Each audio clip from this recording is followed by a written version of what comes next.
Stand by to launch FanStream Sports. 3, 2, 1. Let's start. Hello, sports fans. Welcome to FanStream Sports. Nothing but pure sports. This is the JP Show. JP, it's so good to hear you back on the air. Stand by. Now, here's JP.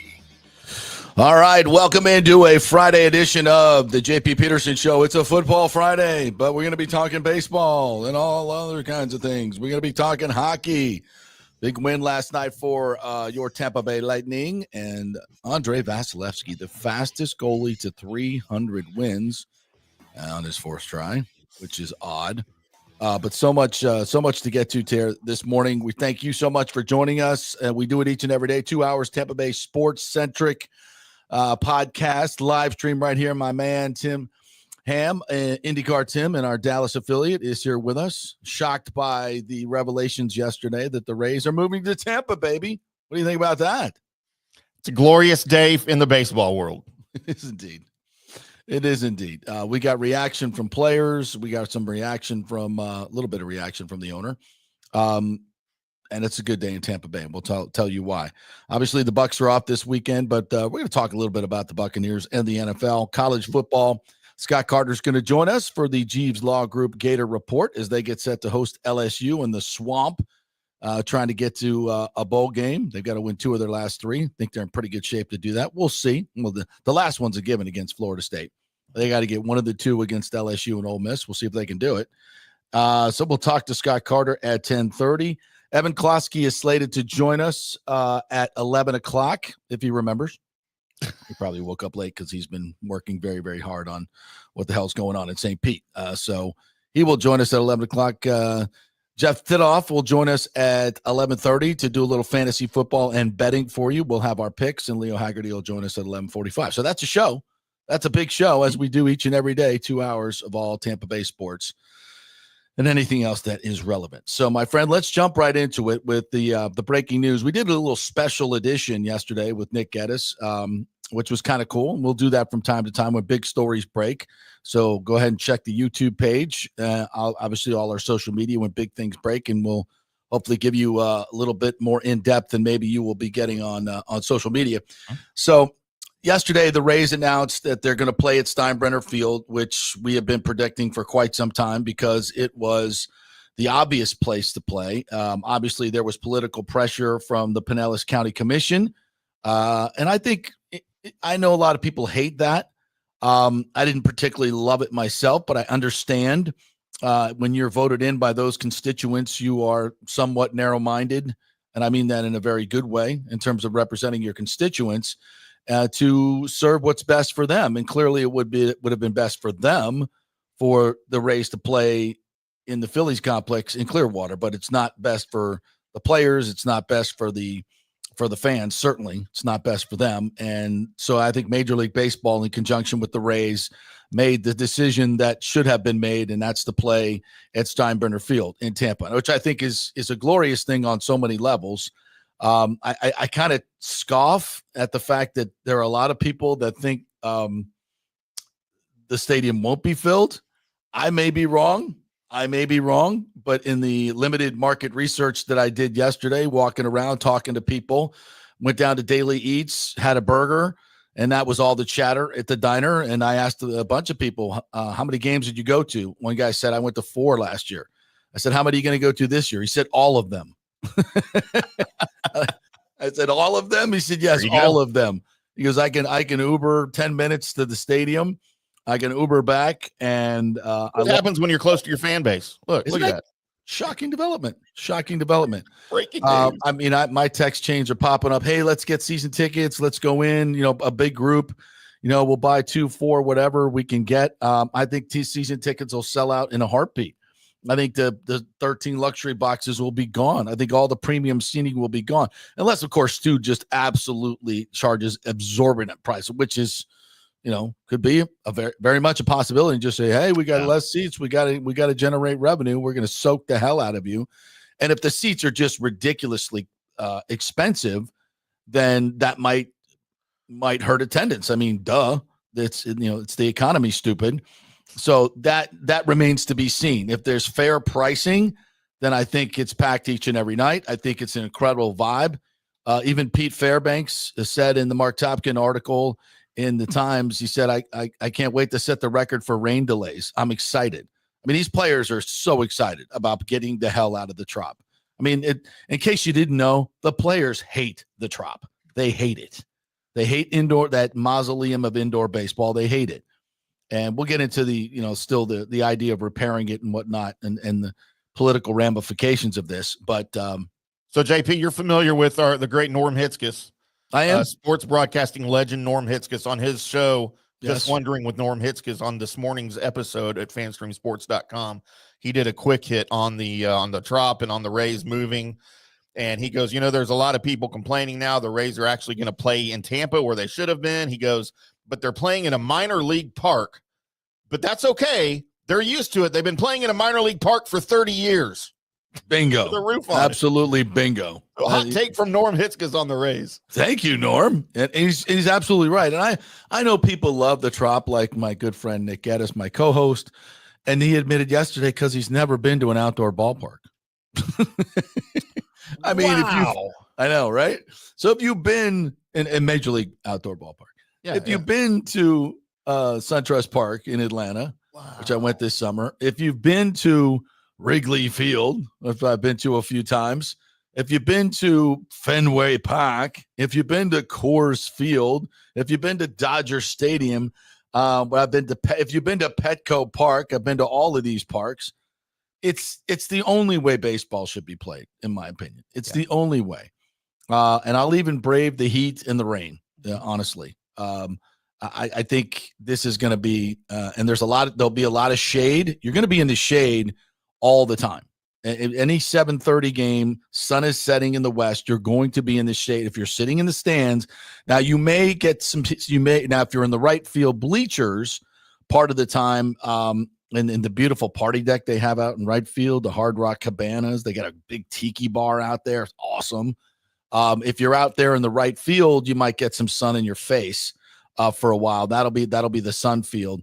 But for the most part, you're going to be able to be in the shade. And if you're in the shade at night and then it becomes night, you're fine. You're fine. I mean, it'll be a little bit hot and sticky? Yeah, I get it.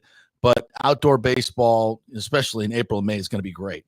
And we open against the Rockies in March 28th, I believe it is, 4 days after the Yankees clear out of there.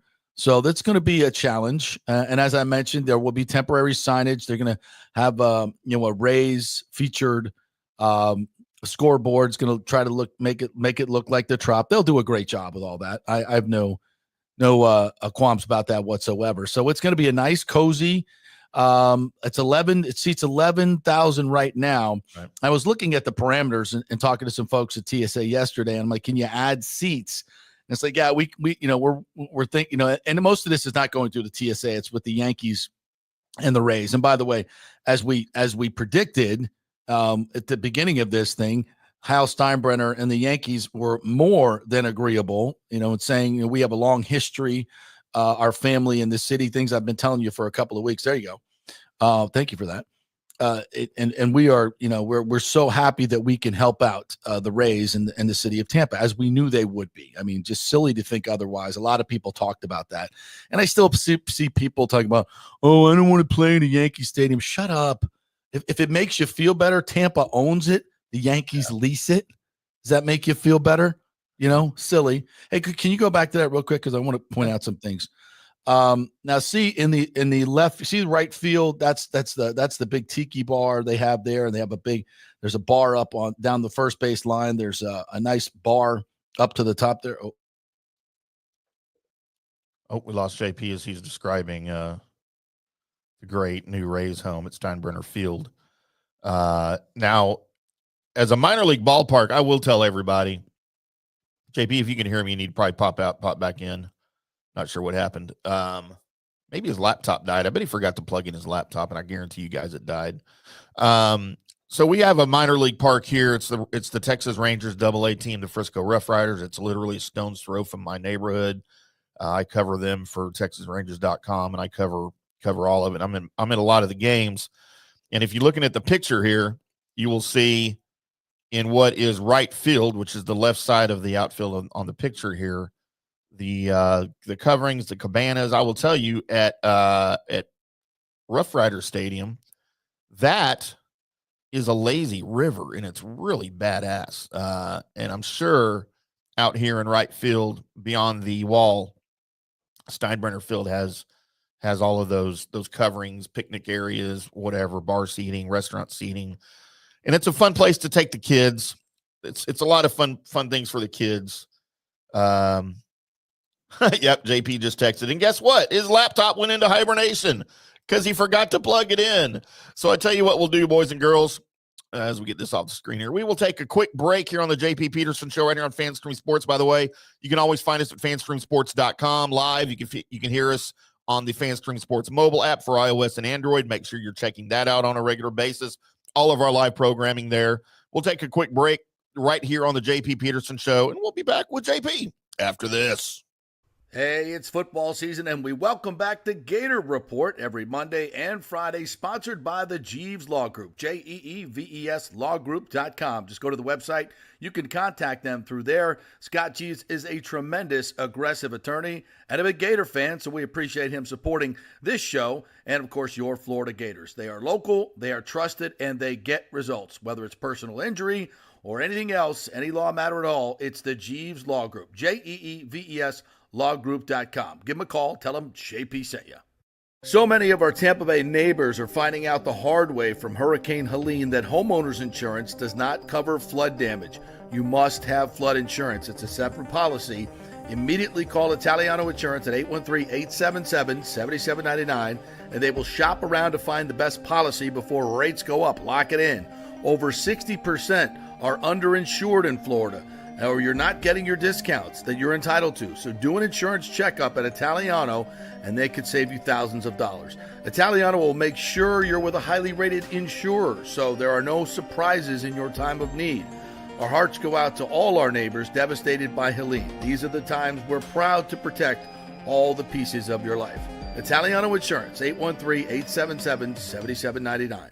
Old Hurricane Helene put a hurting on Tampa Bay, and for many of you, the rebuild will be a long process. You must beware of unscrupulous contractors offering up quick fixes for incredible prices. It's a scam. So go with long-standing reputable companies like Third Generation Plumbing and AC. My friend John Rodriguez has been serving Tampa Bay since 1995 with hundreds of 5-star reviews. If you need a new AC system or any home repairs from Helene, they will work with insurance companies to get you taken care of quickly, expertly installed, of course, and a 1-year maintenance plan and 10-year warranty included on all AC units. 0% financing for 60 months. Contact them at thirdgenerationplumbing.com or 813-961-8024. That's 813-961-8024, thirdgenerationplumbing.com. Ciao, Paolo Tini here, owner of Caffè Paradiso, one of South Tampa premier traditional Italian restaurant. We were recently voted number 3 on Open Table list of Tampa Bay's top 10 restaurants. We're very proud of that because we take great care of preparing each dish by hand with homemade sauces, pastas, only the freshest local ingredients. You won't see the big institutional vendor trucks pulling up to our back door. We get our seafood from local vendors. Sometimes I even drive out to Tarpon Springs and pick out our daily catch right off those boats. So stop by and say hello. Try our traditional lasagna, the fresh veal, some of our signature dishes like capelli al granchio, that is angel hair with lump crab meat, our branzino, that is a sea bass. We're located at 4205 South McDill, and you can make a reservation on Open Table and read all the great reviews. See you soon. Ciao. Grazie. Let's go. Right now, back to the show on FanStream Sports. All right, welcome back to the JP Peterson Show after my untimely dismissal. I totally called it, by the way. As soon as you went out, because you were going, something was happening, I told everybody, I guarantee you his laptop just died. He didn't plug it in, and it hibernated or it died. I totally called it. I had it plugged in earlier, and then I unplugged it to get over to the board because we were having some issues on your end. And then whatever. So we're back. Technology wins again. By the way, I love the new pictures for the Cafe Paradiso ad. I like that. Very nice. Very nice. So anyway, we were discussing the stadium. If you could put that graphic up again, the picture of the stadium. And I have a feeling that this might be longer than just 1 year. I think the idea of repairing the Trop is just ridiculous. But we'll get to that in a second. So if you look down the left field line, there's a lot of open space and in the back there. It looks like, some type of greenery going on around the back. And you can definitely build up on the left field, exactly what you have in the right field. If they wanted to invest, that's not going to happen this offseason, but it can definitely happen if they have to stay there 3 years while they build a new stadium in Tampa. Then that can happen. Absolutely can happen. So it's a beautiful facility. Has everything, as the player said. It's got the locker rooms, the player amenities that you need, and of course, it's right in the middle of the market. Yes, there are people complaining about the heat and whatnot. And look, if this team stinks and the tickets are $100 each for outfield tickets, the attendance will be low. Yeah. If you want to run this like a regular business, then I think they offer ticket specials and all those things that you would do with Tropicana Field. I think it'll be packed all the time. I put up on Twitter yesterday. I said, anybody want to take this wager for every sellout? I'll take $100, and for every crowd under 10,000, I'll give you $100. I think I'll make a ton of money. I think the season tickets are going to sell out in a heartbeat. And then will some people not go because it's too hot or whatever, rain on a particular night? Yeah, that's a maybe. But the tickets will be bought and sold. I think they'll go very, very quickly. I could be wrong. We'll see. I mean, I for one signed up for the ticket information. You go on the Rays website, click it. It's on all their social media. Just click it. And I wonder, honestly, how much response they got. So it'll be interesting to see. I bet it was a ton. I think it was a ton. I mean, everybody I talked to in Tampa, and I was around Tampa a lot yesterday. Obviously, at the game last night, it was a buzz at the Lightning game last night. Everybody was stoked about it and said, "Yeah, I'm getting to every single person I talked to said, yeah, I'm stoked. We're going to try to get some season tickets." I mean, to a person, not one person that I spoke to said, too hot, awful. I'm not going to go to them outside in the summer and do it. Nobody, not one. I know that's a popular refrain, but that's just, and again, that's anecdotal research, but it is what it is.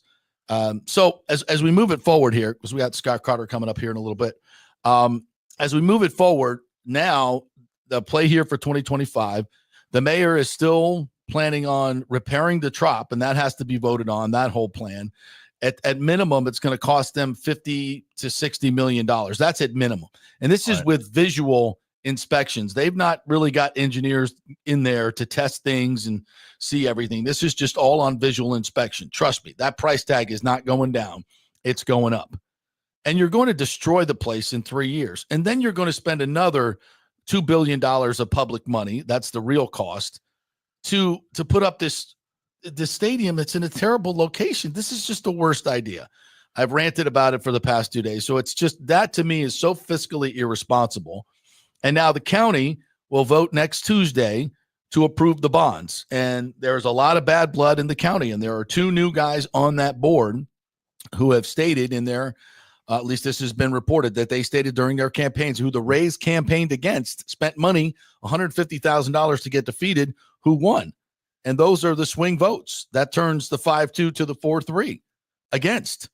And that's presupposing that some of the commissioners who voted for vote for again, and that's no given. One of the commissioners, what is her name?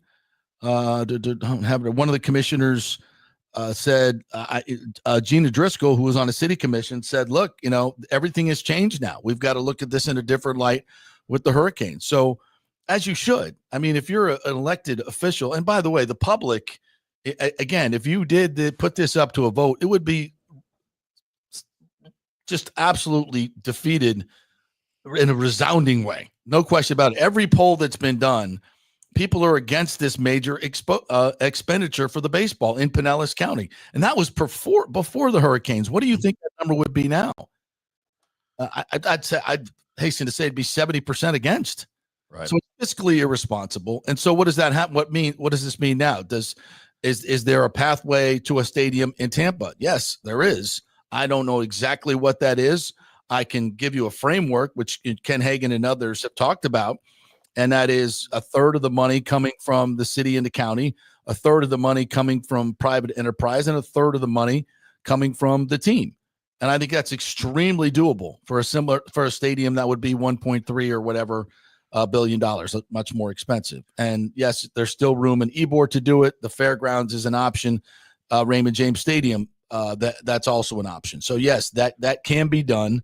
And I think when you see the support for this team and constant packed houses and the energy and everything moving forward, I think it's going to be obvious to everyone, when it was obvious to most of us, that that's where this thing should be headed. So I think it's a great day for the Rays. I think it's a great opportunity to connect with their fan base in Tampa.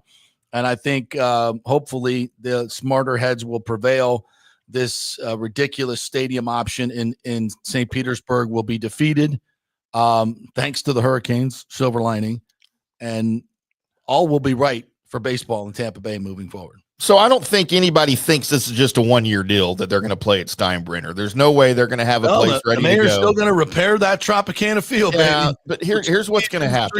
Ridiculous. And you touched on this, and this is a good mistake or a good accident, I guess, a happy accident that happened to Tampa with the Hurricanes and with the damage to the Trop, because now, and this has never happened unless I just don't know about it, this has never happened in the history of the Rays that they played in Tampa. They've always been in St. Pete, right? So now the area, Tampa Bay, is going to get a taste of what it's like to play near your fan base. Yes. And it's like you just said, it's going to cause a buzz. They're going to be the talk of the town. The attendance will go up, regardless of them playing in a full stadium or a major capacity stadium before. It was never full because of where it was. And now you're going to fill up the 15 to 17,000 seats that we think they can add to Steinbrenner. And you're going to find out what it's like to have your home team in your home base. And after that, there's going to be no possible way that they're going to allow them to go back to St. Pete. I don't think it will happen. They're going to figure out another way that stadium deal will get thrown out. It's probably going to anyway. And Stu will sell the team. By the way, did you see that funny comment when you went off the air from Lonnie? What did he say? Stu silenced JP.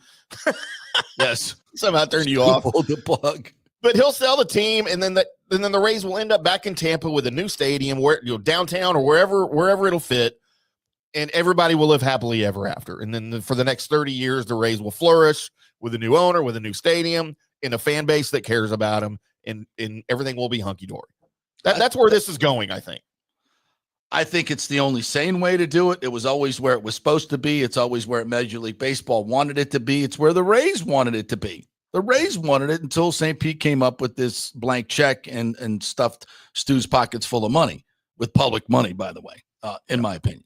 And which is, again, this is going to be a blessing in disguise, and I look forward to it.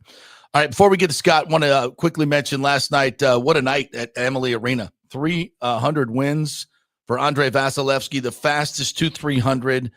This guy, if he stays healthy, is going to rewrite the record books in so many ways, and starting with this one, the fastest in history to get to 300. That's a big deal in the history of the game. And they did it last night, beating a 15-1 historic Winnipeg Jets team, and they dominated the Jets last night. They suffocated them last night. I don't know if it was just the week of practice and figuring things out, or it was the fresh legs that just kind of suffocated Winnipeg last night, because the Rays or the Lightning were off for 6 days. Whatever it was, I don't care. It's a 4-1 win, and it was phenomenal last night. Gensel had a couple of goals, but Vasy was the story, and he made some unbelievable saves last night, like he's done for so long. Just a tremendous performance by the entire team. And rightfully so. Vasy met with the media last night, and he gave all the credit to his teammates and what have you. But it's about him. He's a special dude. He's the big cat, and he has been tremendous this year. He really has. So like two things here. Number one, Vasy knocked off the record owned by one of my all-time hockey idols, Jacques Plante. Right? Jacques Plante. Yes. Jacques Plante. I mean, good God, he was maybe the best ever, and now Vasy's making his records look silly. Yeah, and he beat the record by 31 games. Yes. He beat Plante's, and it was a different time because they had ties back then. We would get all that. But also he had 6 teams he was playing against. Yeah, and so and also, of course, the Jets played Comrie in goal. They didn't, but it's his first loss in 4 starts. Right, So exactly. the He's not a backup bum. goalie in Winnipeg is just as good, almost just as good as a starter. So don't take anything away from that. They also killed Winnipeg's power play, the league leading power play, 42.2%. They went 0 for 5. I mean, when you say the Lightning dominated, they dominated. They did. And a couple of those were in the third period when they needed them most because they were buzzing. By the way, Vasy had 23 saves last night. Over his last 7 games, a .940 save percentage and a 171 goals against. Is that any good? Mm-hmm. As Cooper said, he's generational and he's still in his prime. And I think after a couple long runs for us in the playoffs and us being bounced in the first round, he's come back and he's had more time. And you watch him play now, and the cat's not going anywhere. It was a great night for us as a team, but especially him. And maybe in the most unlikely of settings, right? With Winnipeg coming to town, 15-1. Vasy's only had 4 wins and 12 decisions against Winnipeg. Yeah. They come into town, and again, like we said, they dominated. Vasy gets his 5th win in 13 starts against the Jets. And maybe this is a turnaround kind of for the Lightning. Like you said, they were off for 6 or 7 days, I think, and now they come in and they're kind of getting back. They needed the rest, obviously. They're going to start gelling, and maybe this is kind of a launching pad for the next part of the season here, as they can rack up some wins, especially at home where they needed them. And they did it without Pointer too. They did it without Pointer, which that was what really had me scared, because that Philadelphia game, the Lightning looked awful. They looked terrible. They couldn't complete 2 passes. They just, the defense was good. Obviously, they didn't give up a goal until the third period. But even when I say that was mostly Vasy. Mm-hmm. So that was a tough loss. You losing a shootout to the Flyers, who actually have shown some life now. But that's a game you got to have, and they had to stew on that for freaking 6 days. Yeah, John Hill chimed in here on the Lightning win. Historic evening for the Bolts Thursday. Vasy fastest to reach 300, beating the record of 61 years. Cirelli got his 100th goal. Hedman, 583 career assists, second most in Bolts. So, yeah, John, thanks for chiming in, man. Yeah, it was a historic night. And the crowd was a little light last night. Crowd was a little light. I don't know why. Seats were sold because they have so many season ticket holders, but it was just a little light last night. I don't know why. It was Thursday night. The Thursday night games usually do well at Amherst. Oh yeah. They're packed. Yeah. So I'm not exactly sure. A couple other things here. Nathan Elliott says the Rays playing at Tampa is great for the people of Tampa. I talked about this at work last night, and most people said they won't drive from Bradenton, Sarasota, but they'll drive to St. Pete. It's the same amount of time, basically. I think it might be farther, right? Having to go around. I guess it might be a little bit closer than going over the Skyway. But here's the thing, Nathan. No disrespect. Don't need them. You're in the middle of Tampa now. So there's going to be you've got 1.7 million people now since the last time the census has been done. 1.7 million people within the 30-minute drive, and with an 11,000, maybe 15,000 seat stadium. I don't think it's going to be a problem to draw, and not that many people were coming from Bradenton, Sarasota anyway. Right. So yeah.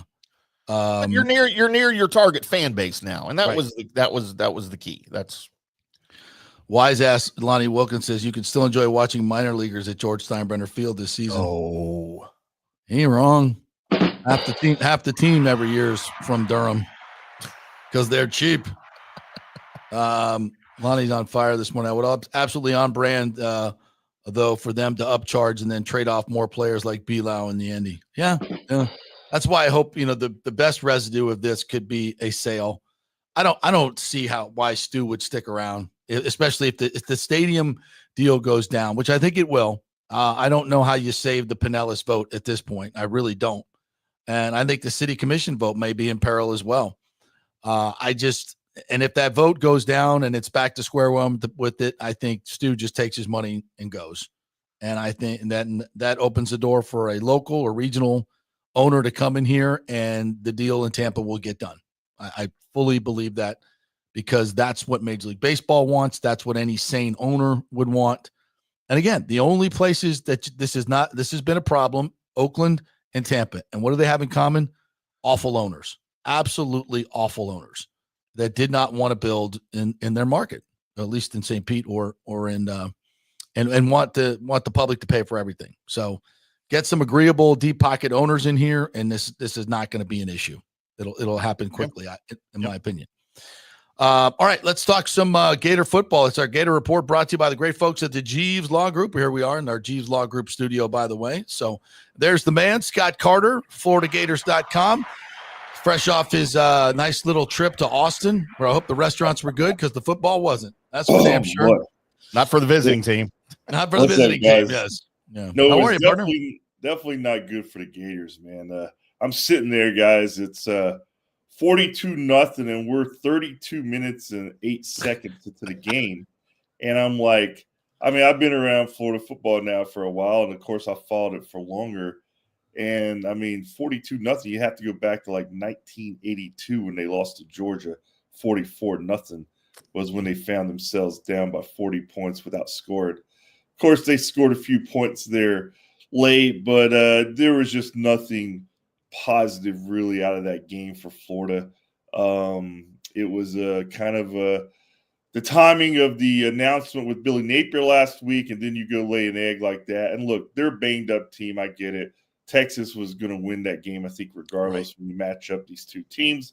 But I do think for the first time in several weeks, the effort wasn't there, the execution wasn't there, and they just had no chance. So we'll see if they can get a few things corrected by the time LSU kicks off tomorrow afternoon.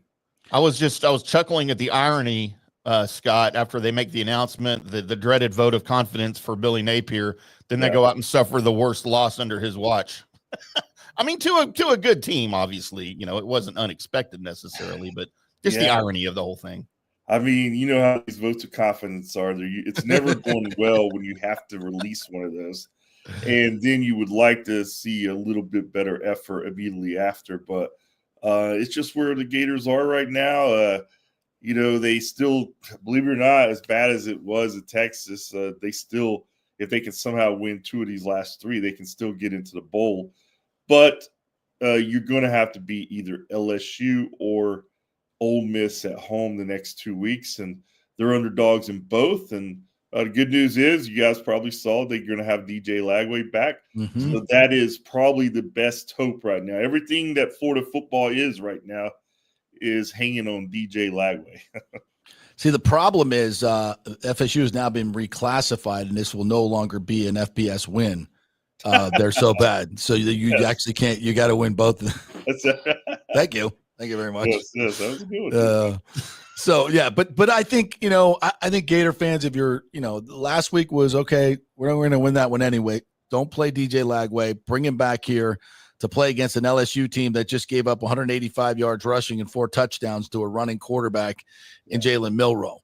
LSU's defense is a sieve, and that was at home, right? So this is a whole different deal.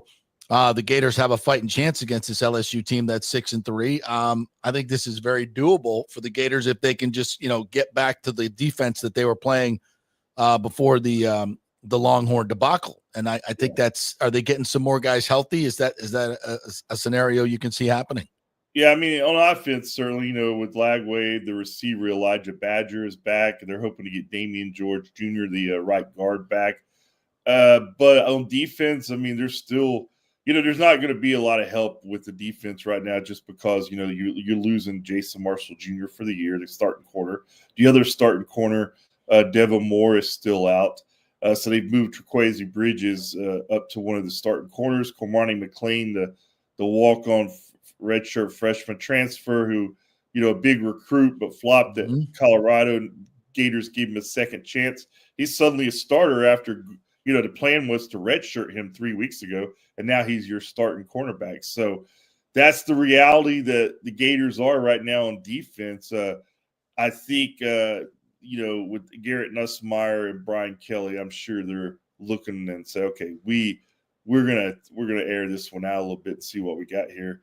And I think that's probably a good plan. And it'll be just whether or not Florida can get any kind of rush. They couldn't touch Quinn Ewers last week at Texas, and he was he had all day back there. And then when he dropped a little pass, guy would run 40 yards for a touchdown. So bad tackling, bad assignments.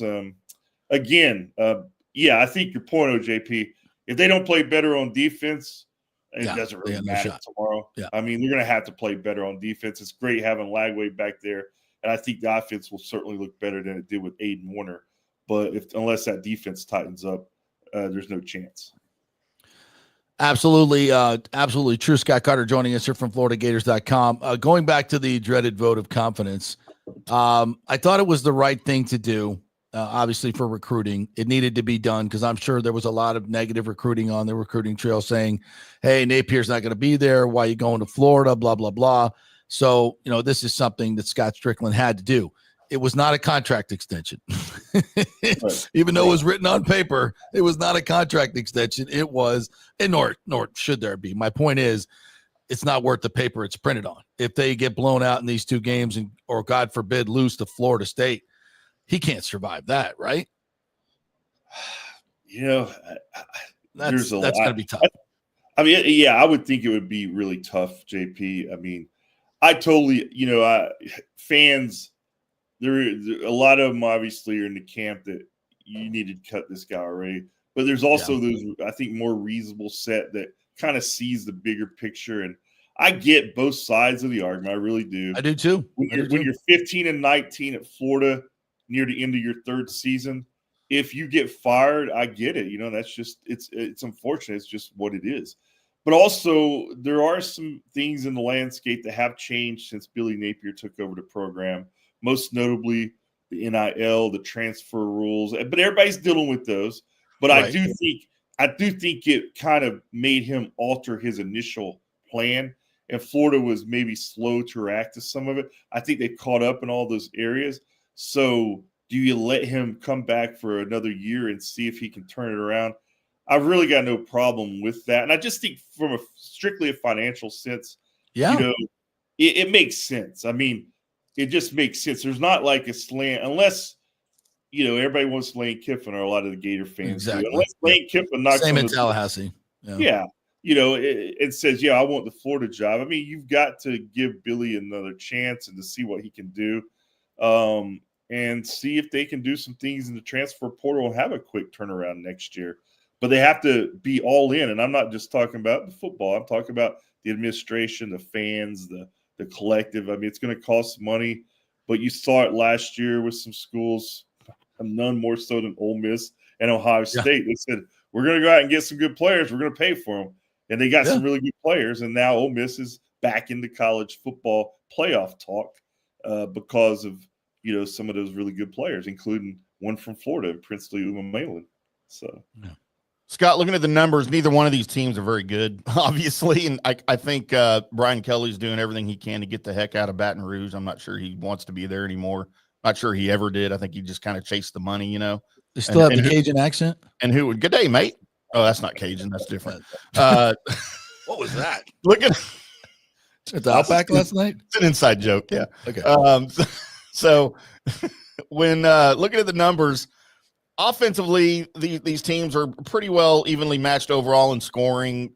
Defense, they're not very different. But looking at the passing attack, the Tigers hold the 7th ranked passing attack in the nation. Is there anything that the Gators can do in the secondary to stop that? Because I see that to be the biggest mismatch in the game. Yeah, same here.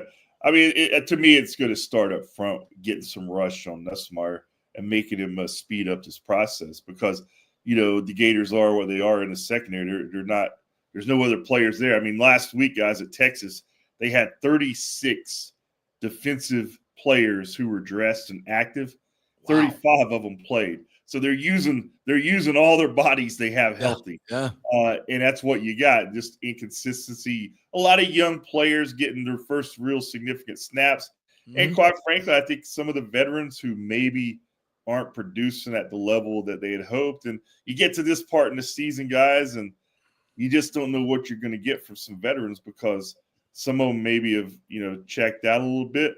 I don't see that at Florida, but I think for Billy Napier to kind of mention the effort after the Texas game, we don't hear that from him very often. That was like some major criticism in Billy Napier's world. So I think he wants to see better effort this week, and certainly that would do good for the defense. You gotta play with effort on that side of the ball.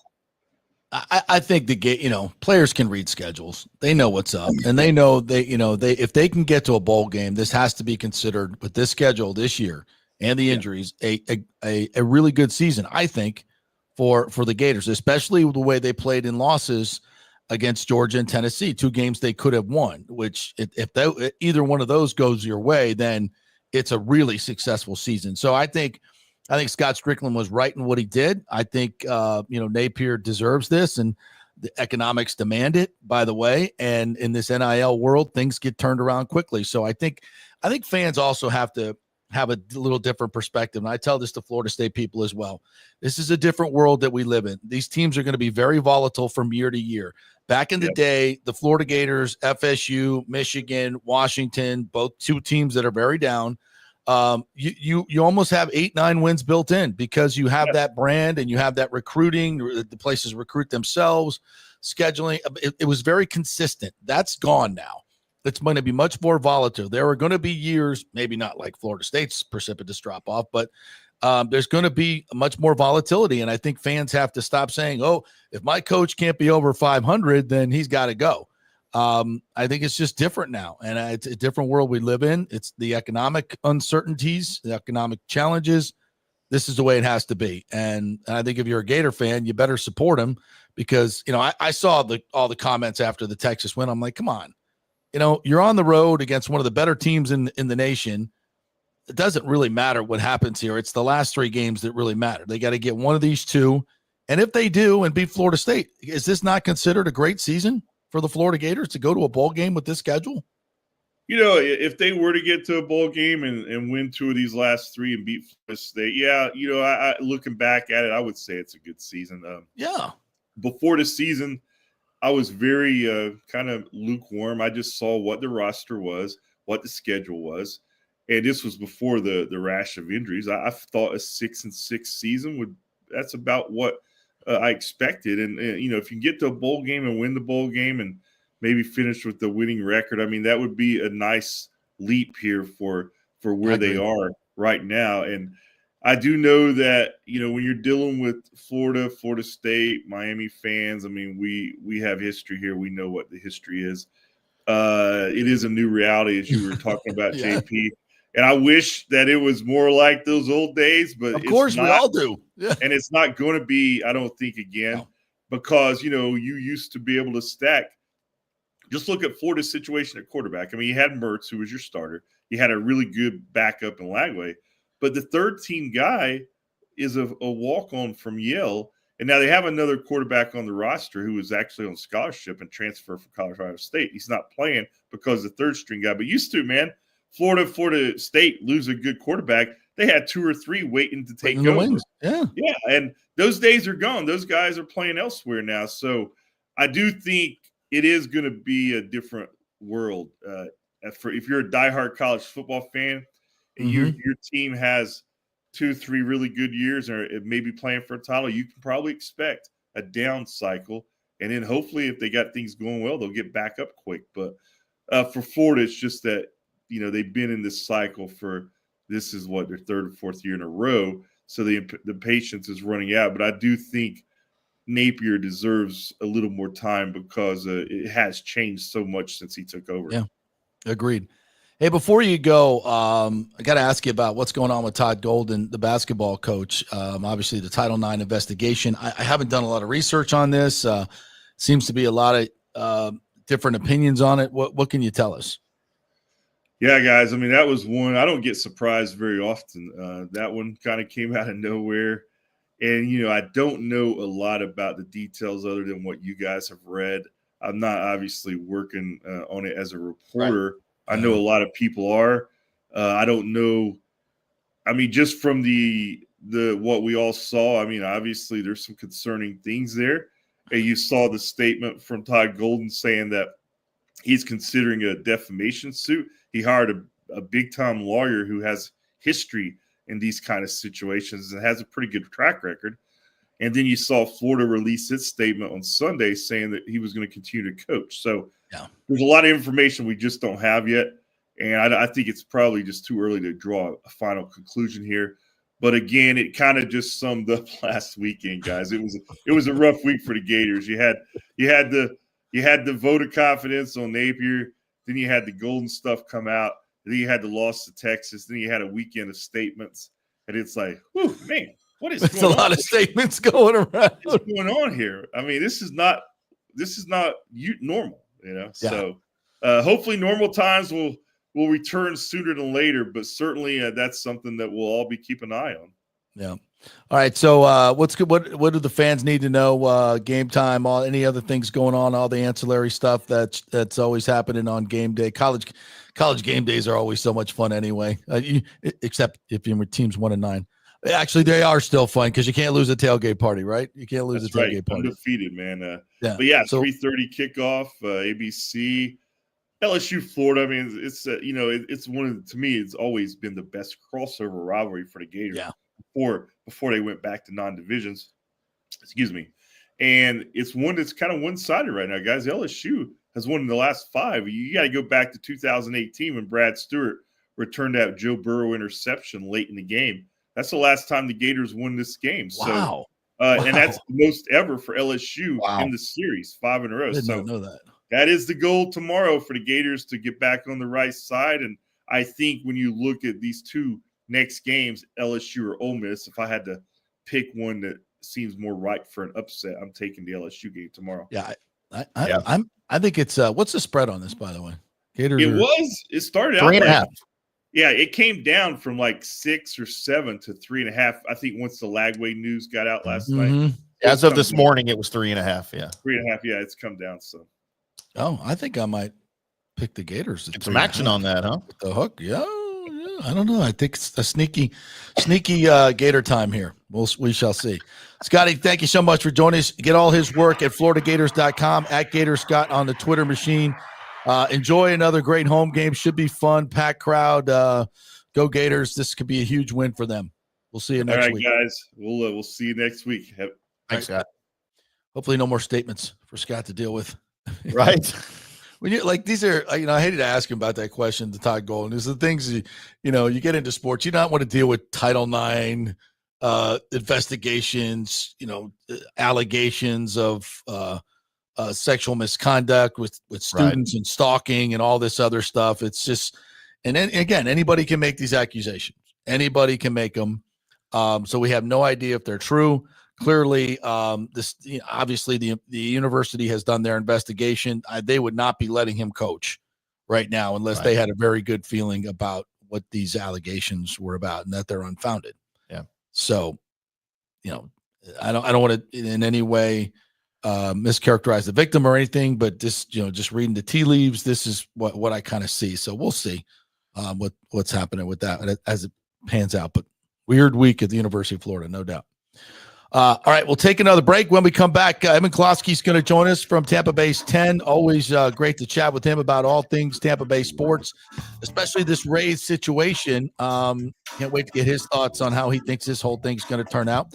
We're brought to you by the great folks at the Jeeves Law Group. They bring you the Gator Report each and every Friday. Scott Jeeves in his beautiful Scott Jeeves studio right here, the Jeeves Law Group studio. We thank him for being a great sponsor of the show. And if you need an attorney that will absolutely get after it for you, that's Scott Jeeves. He is trusted. They are local here, and they get results. And that's what they've been doing for a long, long time. So if you have any legal issues at all, they will give you a free case evaluation. Just call them up or email them a free case evaluation at the Jeeves Law Group. Tell them JP sent you. Back in 3. Stay with us. Old Hurricane Helene put a hurting on Tampa Bay, and for many of you, the rebuild will be a long process. You must beware of unscrupulous contractors offering up quick fixes for incredible prices. It's a scam. So go with long-standing reputable companies like Third Generation Plumbing and AC. My friend John Rodriguez has been serving Tampa Bay since 1995 with hundreds of 5-star reviews. If you need a new AC system or any home repairs from Helene, they will work with insurance companies to get you taken care of quickly, expertly installed, of course, and a 1-year maintenance plan and 10-year warranty included. on all AC units. 0% financing for 60 months.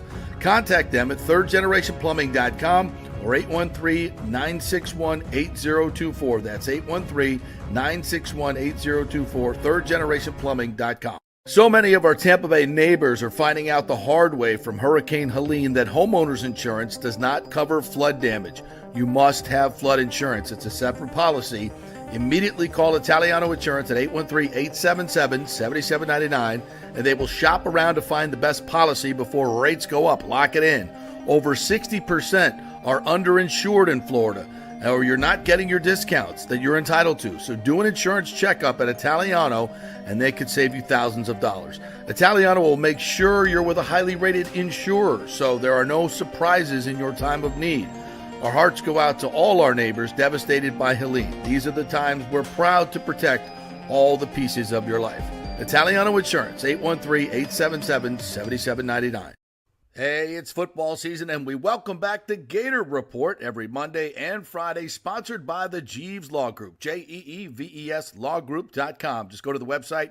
You can contact them through there. Scott Jeeves is a tremendous, aggressive attorney and a big Gator fan, so we appreciate him supporting this show and, of course, your Florida Gators. They are local, they are trusted, and they get results. Whether it's personal injury or anything else, any law matter at all, it's the Jeeves Law Group, Jeeves lawgroup.com. Give them a call. Tell them JP sent you.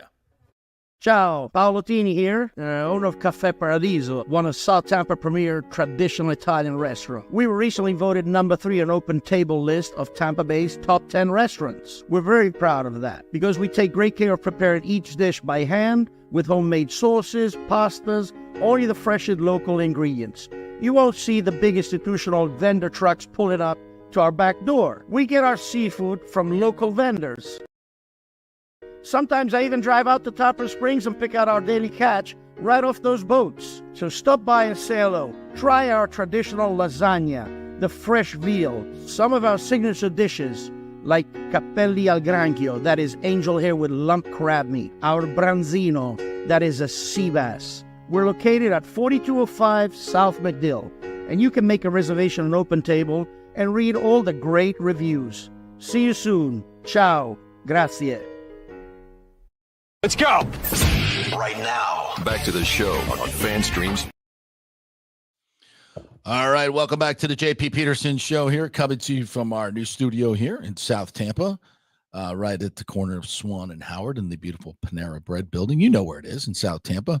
So nice to have BJ Daniels in here yesterday as our first in-studio guest. Thought that went very, very well. And we had the breaking news yesterday with the Rays as well. Really interesting conversation with BJ yesterday. If you're a college football fan, I don't know if you caught this, Tim, but did you? I asked him to take us through what it's like for a quarterback in the NFL, college football. Of course, you know, he played in the NFL as well as a backup. Mm-hmm. You know, what's the what's the mental, you know, aspect of this? Like, what do you go through on play by play? And he went through the whole thing. And me and Nick are just sitting here going, oh my God. It's a deep dive, wasn't it? Oh my God. It's like what they have to process in 40 seconds or less. It's just insane. Yeah. It's really insane. And when you, and so when you see young quarterbacks like a Jaden Daniels, they lost last night, obviously to the Eagles. But when you see them come in and do what they're doing, it's remarkable. Yeah. And I don't know why teams don't pay more attention to this. It's no accident that Jaden Daniels started 50 some games in college and got right into the NFL and could play. Same thing with Bo Nix, right? Same thing with Brock Purdy. You know, these games mean something. You ask Anthony Richardson to come in and play in the National Football League, having played at like 11 starts in college. That's just not going to happen, folks. It is just not going to happen. Mahomes had, 40, 50 starts, you know, and how many reps? I mean, with throwing 70 times a game at Texas Tech. I mean, this stuff matters. And then you throw them into the league, and it's just there's so much going on, and so much is expected of a quarterback. Forgive me, I will never call a quarterback dumb again. Mm-hmm. Never. I will. I mean, maybe Vince Young. Okay, maybe, yeah. Well, why he didn't make it in the NFL? I mean, come on. Jamarcus Russell, Achilles Smith. Yeah, I mean, there's a reason. If you can't process, bro, you're done.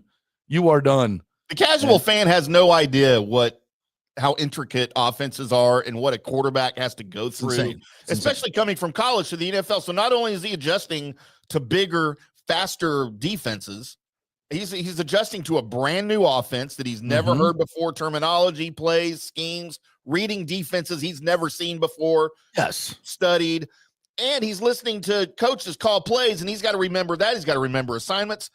It's ridiculous. So anytime a rookie quarterback is successful in the league, it's astonishing to me. Yeah. And the BJ added to that. He goes, I'm looking across in the huddle and I see Frank Gore. It's like I see all these people, my idols, and I can't spit out the play correctly. Now looking at me like, get this rookie the hell out of here. I mean, so there's those pressures, or the previous play you just got landed on by Calais Campbell, 6'8", 360 pounds, and you can't breathe. So yeah, besides that, it's easy. It's pretty easy, Pretty simple. They don't earn their money at all. Oh my Lord. That's why there's only like 15 guys on the planet that can do it with any success at all. It's hard. It's really hard. All right. Let's welcome in our good friend, Evan Klasky from Tampa Bay's 10. Always gives us a great perspective on all things Tampa Bay. Just chilling out on the porch on this 70-degree day in St. Petersburg. This is what it's all about right here. Huh? Come on, right? It ain't so bad. Man, just get me my cup of coffee after this, and I'm a happy man. Yeah, you don't have your coffee with you. I gotta get hydrated first. I got my Gatorade, have some water. Okay, good. And then I go for the coffee. Well, yesterday was interesting to say the least. It's what I expected. I've been saying they're going to play at Steinbrenner Field all along because it's what Major League Baseball wants, probably what the Rays wanted. I mean, all the politics aside, this was the right decision. But now it opens up Pandora's box right now. It's crazy. So just let's start from the top and your thoughts on the fact that they're going to play in Tampa and how you think that's going to play out. I think it's going to be packed. I think it's going to be a great vibe. I was talking to a lot of people last night at the Lightning game, and everybody was like, I can't wait to get season tickets. I'm on the list to get the information. I think it's going to be a tremendous success. A lot of people don't, though. What do you think? Yeah, I mean, I think from a purely baseball standpoint, I have a hard time believing this isn't going to be a lot of fun.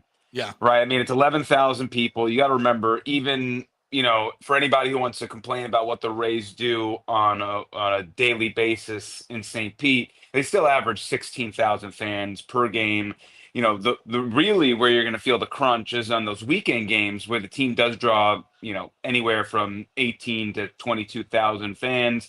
So I think, certainly during the week you have a better chance than maybe the weekends.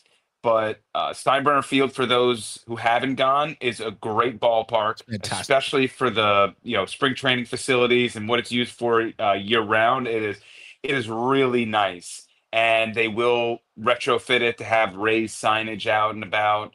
I think that, and not to mention with the dimensions helping some of the Rays hitters, someone like Brandon Lau, who's going to have a short porch there in left field, but also the fact that Junior Caminero, who has opposite field power, is going to be able to take advantage of that as well.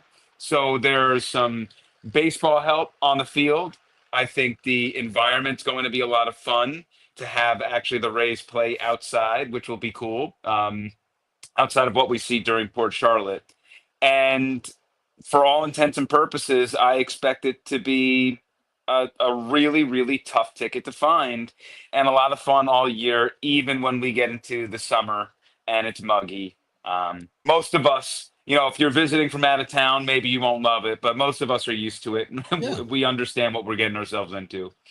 Yeah, and that particular stadium, it's got a nice shade on it. It's got a nice little overhang that's going to keep everybody in the grandstands going to be in the shade. Right field, you might get a little bit of sun out there, but I love that right field, the tiki bar, the premium area out there. It's really big. You got the Hard Rock Cabanas. I think that's going to be a popular place. And I talked to the guys at the TSA, and they said they can't add seats that whole left field and behind there. And if they're going to play here for 3 years, I think there's a lot of things you can do. I really do. We could talk about that, but I think you probably add 5,000 to 8,000 seats along that left field line, and maybe some more amenities down that left field line. So I think it could be fantastic. And just the fact that it's going to be in the middle of the market is going to make, and think about that, Evan, a home field advantage, like loud crowd, like a vibe, which is going to make it, I think it's going to be better to watch on TV. I think the players are going to love it. Pete Fairbanks is already like, yeah, can't wait to lead the league in rainouts. I don't care. I'm excited. We want to play outside. Yeah. Yeah, and we'll see what happens beyond 2025. There's, then you get into the whole politics side of it, and there's a lot of minutia to go through. Well, let's get how into the that. team. Yeah, it's a nuanced topic, so let's go. Yeah.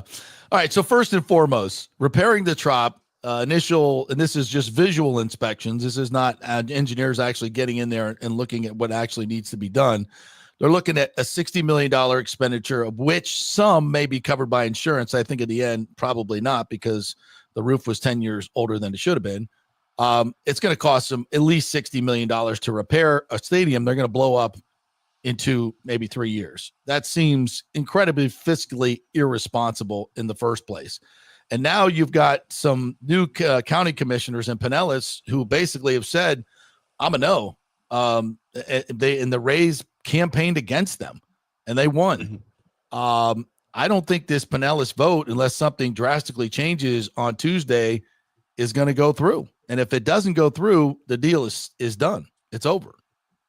Yeah, well, yeah, there's first off, I do think that the vote will be delayed. There's no harm. The meeting yesterday, before everything announced, it signaled a delay anyway. And the fact is, you have the new county commissioners coming in, and whether they are staunchly against it, which we know, there is no reason to just immediately act on this, right? Like if you're a no and you keep delaying and the March date comes and goes, you still essentially got what you wanted. So you're in the power position. There is no need to kill it on Tuesday.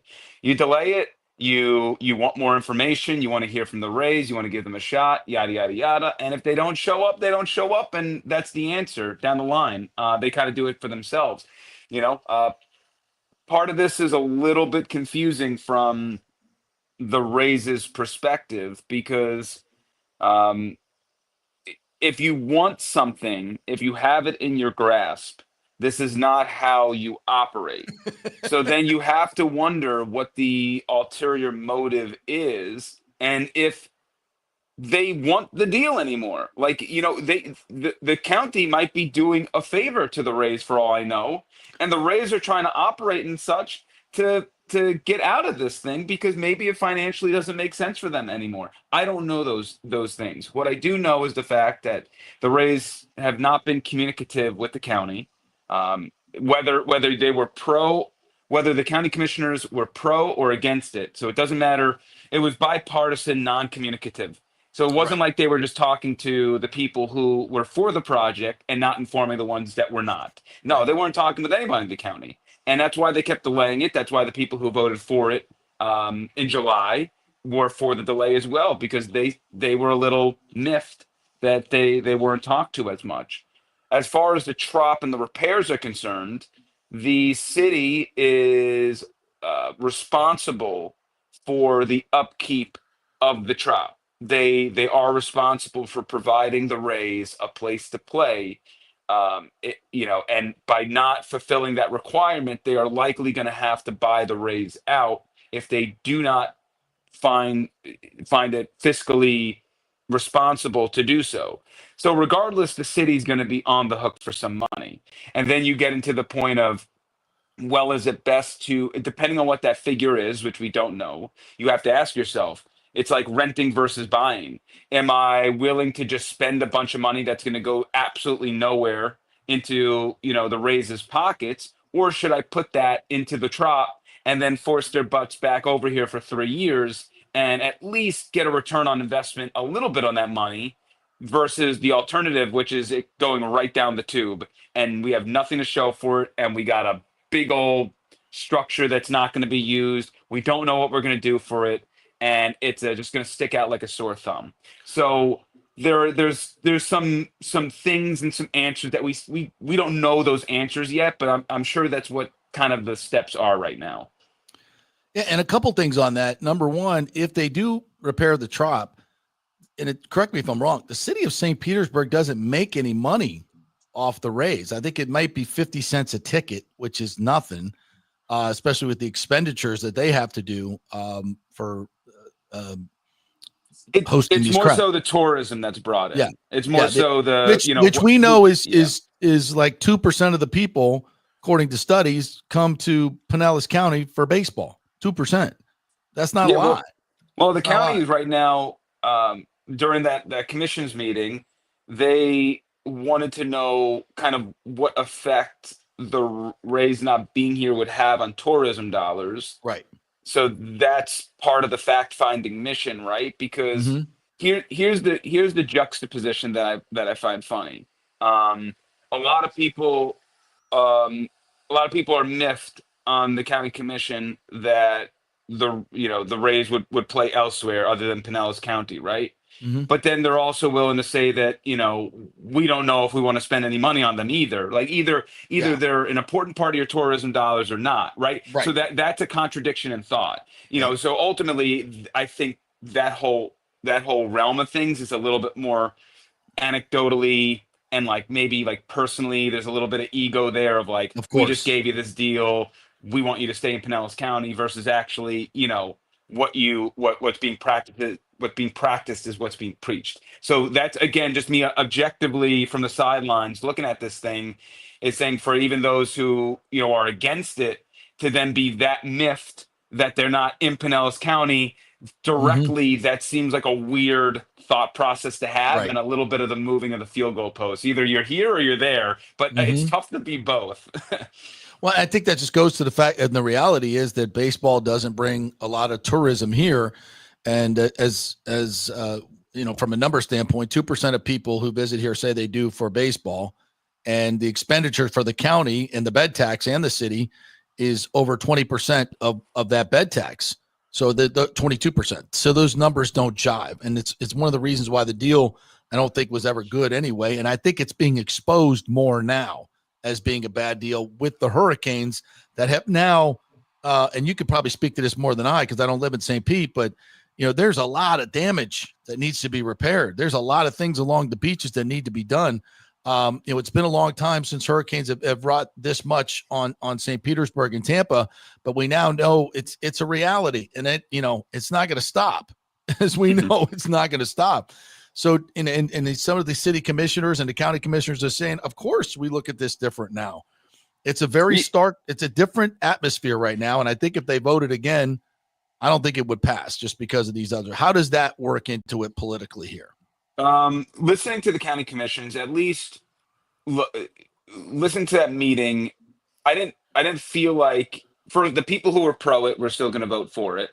And I didn't feel like Latvala was the one who said, if they go to Hillsborough, I'm a definite no. If they go to Dunedin and Clearwater, I'm not going to say whether, I'm going to be for them, but, I'm willing to listen, essentially. And then Eggers was more of like, I'm not staunchly against the deal. I just want the Rays to pony up more money. That if the Rays came in and said, hey, we're going to pay X amount of dollars more, he can get there, So and that ain't happening, by the way. Yeah, probably not. No, it's not. So but there is a difference between being the ones in the minority saying this opinion, and then being the ones in the majority willing to actually smash the deal. There's a different level of responsibility. So, not saying that it doesn't look like that's what the case is. It looks like a 4-3 no right now, but I'm just saying there is a little bit of a different level of responsibility going from one side to the other. As far as the money that can be used, the reason why the county commission was always a slam dunk of a vote when the stadium deal was passed by the city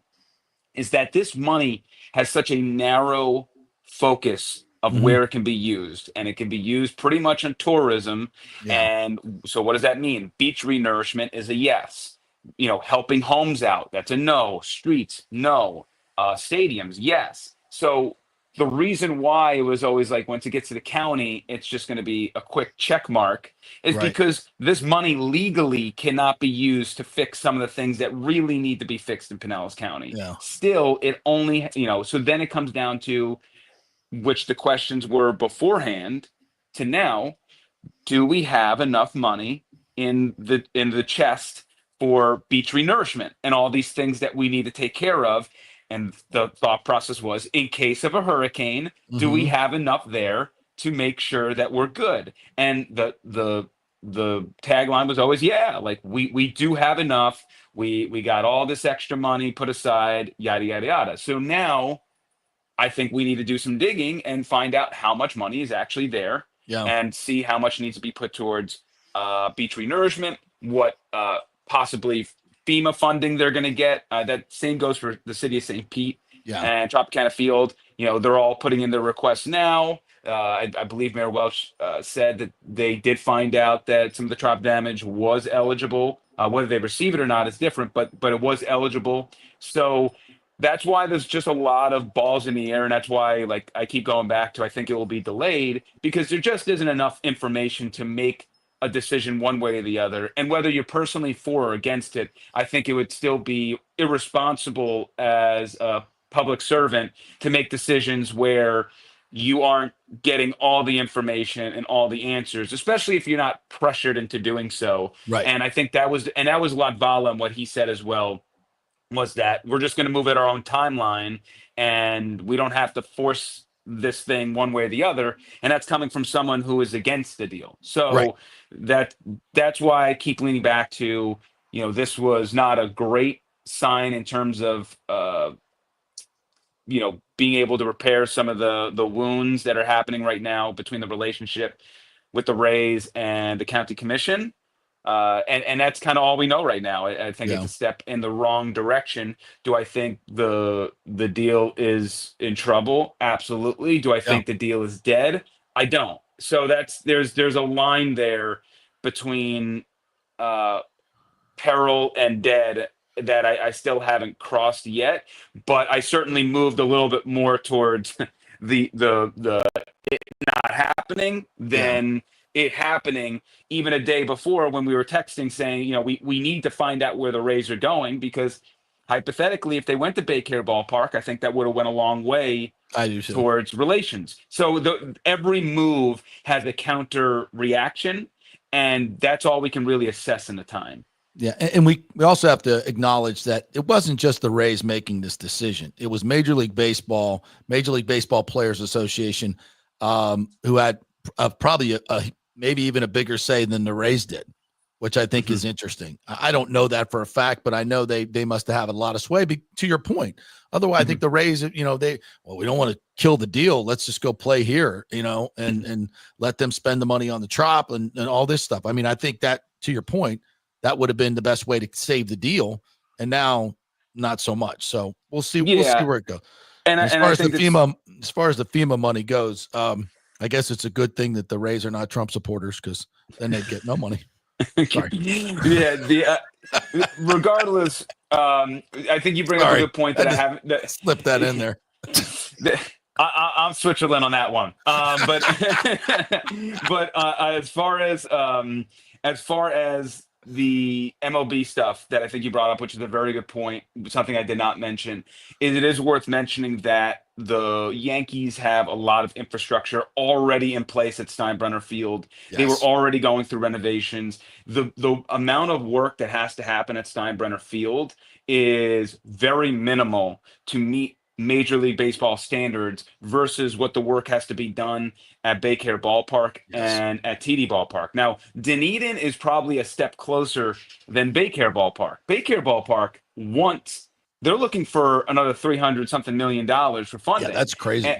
And my assumption is, my personal opinion is that they thought maybe they can kill two birds with one stone. Hey, Rays, come over to Baycare Ballpark. You'll have to invest in some of the facilities that will help us get Baycare Ballpark to where we want it to be. And you get to stay in the county. You help us out. You help this ballpark out, and, you know, so on and so forth. And we move together as partners, right? I think that's what the hope was. Whether they were able to do that and the amount of money it was going to take to get that done before opening day, or even before spring training starts for the Phillies, might have been unrealistic. I don't know those answers, but the fact is, you know, when you talk about the facilities, the home locker rooms, the rehab areas, the lighting, all that stuff, the Yankees are ready to go at Steinbrenner Field for most of that. So I'm sure Major League Baseball, the Players Association, had a say in that. Though listening to President Matt Silverman, it just seemed like this was maybe the path of least resistance for them, and just maybe the easiest solution in general, and probably the best way to stay in the Bay Area and to have the games for fans to see in our area was a win from a baseball perspective, no matter which way you cut it, and certainly is going to make a lot of people happy that they're in Tampa next season. Yeah. All right, give me a quick prediction before I ask you some Buck stuff. Where do you think all this goes? For like 3 years, 5 years down the line, where do you think it goes? That's a good man. Come on. Right now, my prediction. Yeah, my prediction is the deal that we know is not going to work out, and there's whether we have a new stadium.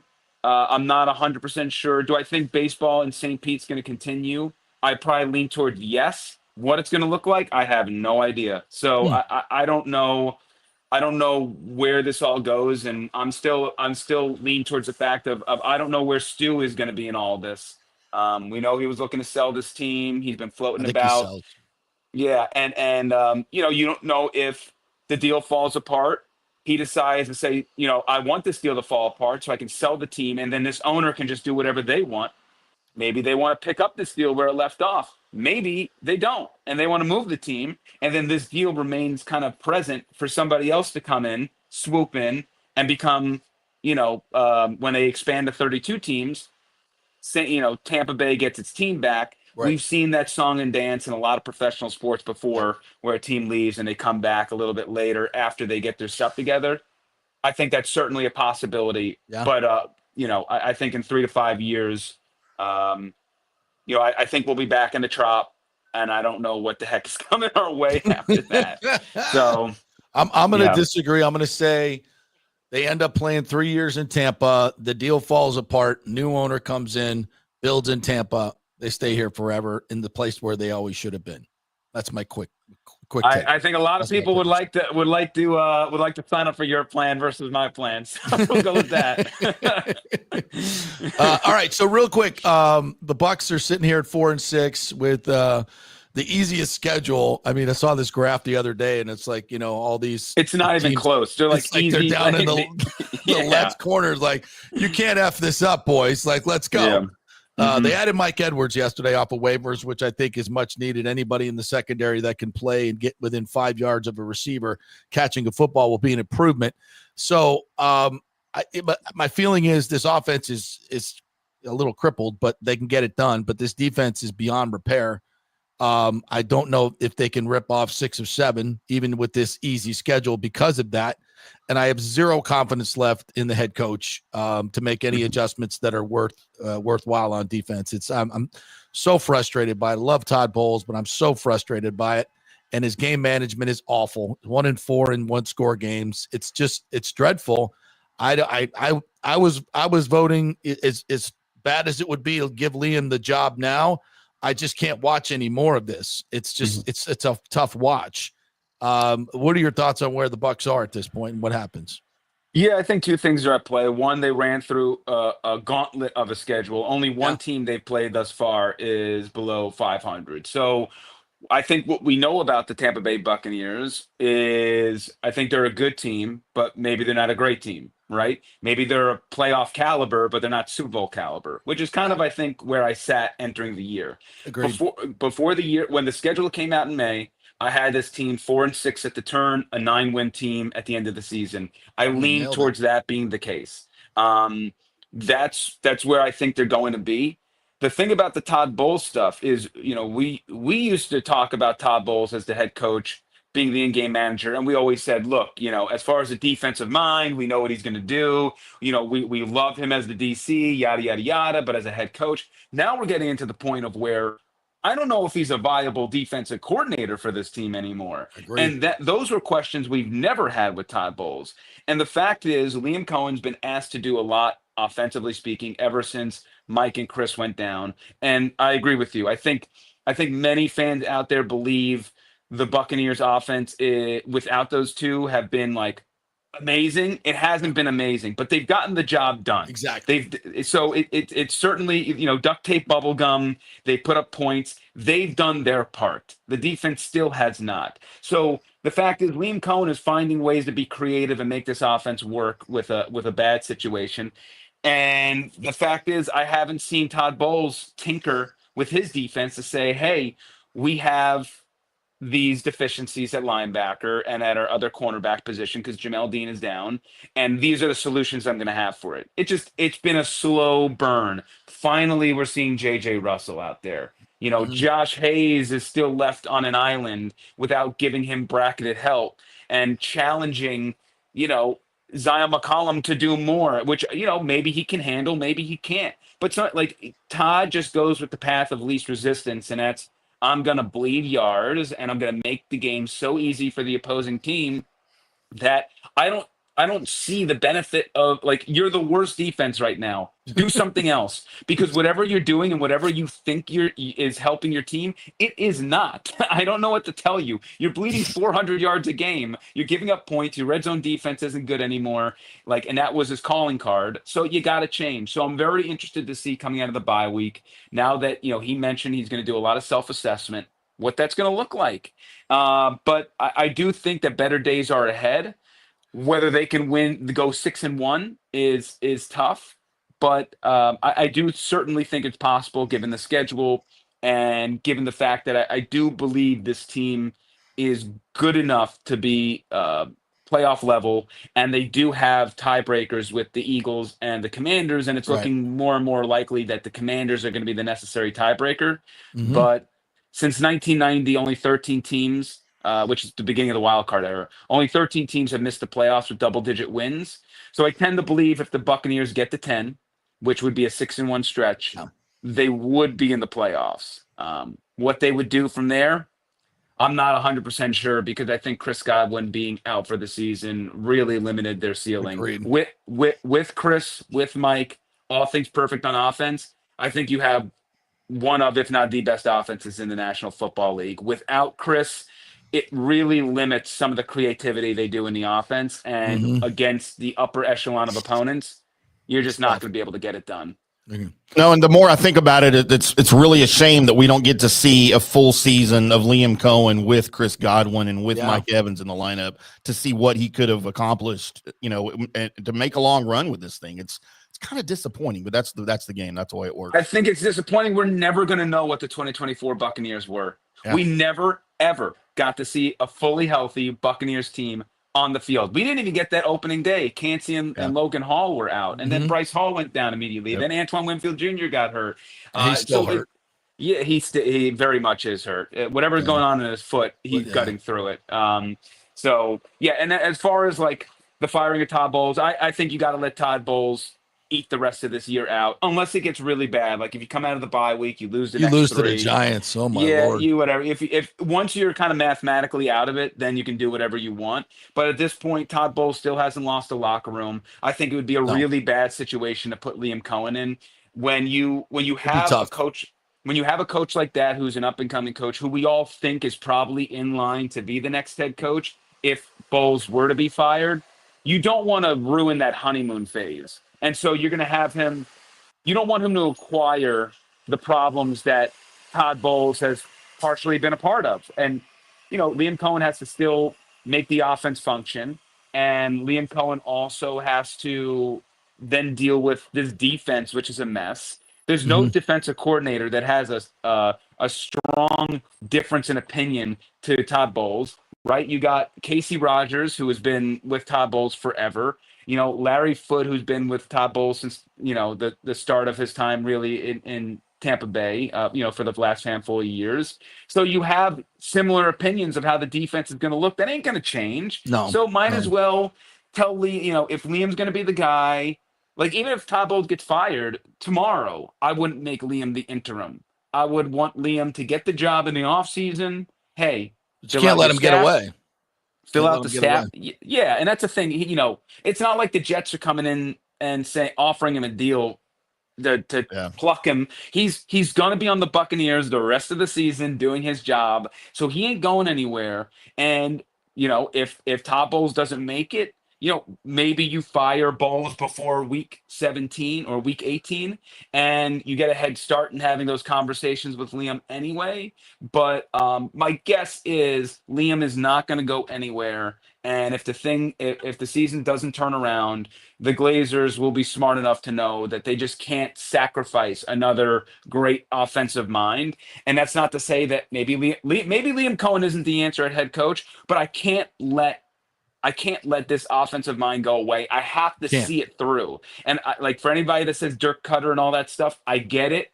But the fact is, it's a different situation. It's apples and oranges.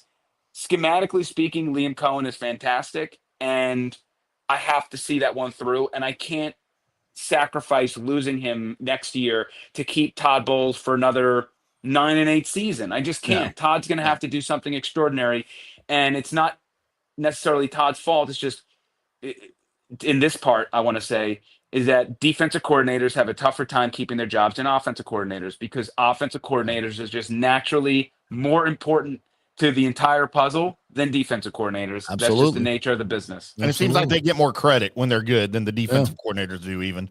Real quick, Evan, before we let you go, I'd be remiss if I did not ask you in 30 seconds or less, thoughts on the Buckeyes' last 3 games of the season. Nobody's worried about Northwestern, but what about Indiana and, of course, the team up north coming up? I'm very thankful that Indiana game is in the shoe. Yeah. If it was in Bloomington, I would have been a bit more concerned.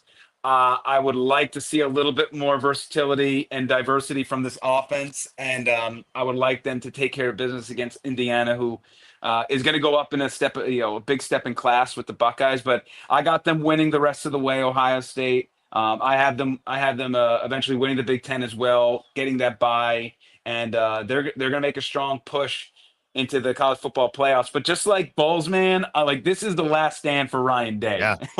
If Ryan Day doesn't go to a natty this year, he doesn't have to necessarily win the natty, but if he doesn't go to the natty, I'm so out on this. I understand the grass might not be greener, but I'm so sick and tired of these losses that I experienced in Oregon and some of the other ones along the way under his helm. So, but I'm optimistic moving forward. I like what I see. There we go. All right, Evan. Thanks, buddy. Appreciate your time. Give the folks a real quick update on where they can get all your content. What's coming up on Tampa Bay 10? Yeah, head to 10tampabay.com, 10 Tampa Bay Plus. We got everything over there as far as the work that we do daily. And then we have the Blitz pregame Buccaneers show we do every Sundays at 8:30 on 10 Tampa Bay. But we also put that up on our 10 Tampa Bay YouTube page and 10 Tampa Bay Plus app on Saturdays, so you can watch that a day before as well. We don't have one this week, obviously, because it's a bye, but we will be once again starting that back up next week in preparation for the Giants game. You got hard-working man. Thank you, Evan. Appreciate you jumping on, bro. Thank you. I appreciate you guys. Thank you so much. As always. I love giving his perspective because he's so much in the know and just has a great feel for what's going on in Tampa Bay. His fingers on the pulse, JP. It is indeed. It is indeed. All right, we got to take a quick break. I know Tito's waiting in the wings, but we got to pay some bills here, Tito. Quick break. Back to make some picks, talk fantasy football. Stay with us. Old Hurricane Helene put a hurting on Tampa Bay, and for many of you, the rebuild will be a long process. You must beware of unscrupulous contractors offering up quick fixes for incredible prices. It's a scam. So go with long-standing reputable companies like Third Generation Plumbing and AC. My friend John Rodriguez has been serving Tampa Bay since 1995 with hundreds of 5-star reviews. If you need a new AC system or any home repairs from Helene, they will work with insurance companies to get you taken care of quickly, expertly installed, of course, and a 1-year maintenance plan and 10-year warranty included on all AC units. 0% financing for 60 months. Contact them at thirdgenerationplumbing.com or 813-961-8024. That's 813-961-8024, thirdgenerationplumbing.com. So many of our Tampa Bay neighbors are finding out the hard way from Hurricane Helene that homeowners insurance does not cover flood damage. You must have flood insurance. It's a separate policy. Immediately call Italiano Insurance at 813-877-7799, and they will shop around to find the best policy before rates go up. Lock it in. Over 60% are underinsured in Florida, or you're not getting your discounts that you're entitled to. So do an insurance checkup at Italiano, and they could save you thousands of dollars. Italiano will make sure you're with a highly rated insurer, so there are no surprises in your time of need. Our hearts go out to all our neighbors devastated by Helene. These are the times we're proud to protect all the pieces of your life. Italiano Insurance, 813-877-7799. Hey, it's football season, and we welcome back the Gator Report every Monday and Friday, sponsored by the Jeeves Law Group, Jeeves lawgroup.com. Just go to the website. You can contact them through there. Scott Jeeves is a tremendous, aggressive attorney and a big Gator fan, so we appreciate him supporting this show and, of course, your Florida Gators. They are local, they are trusted, and they get results. Whether it's personal injury or anything else, any law matter at all, it's the Jeeves Law Group, Jeeves lawgroup.com. Give them a call. Tell them JP sent you.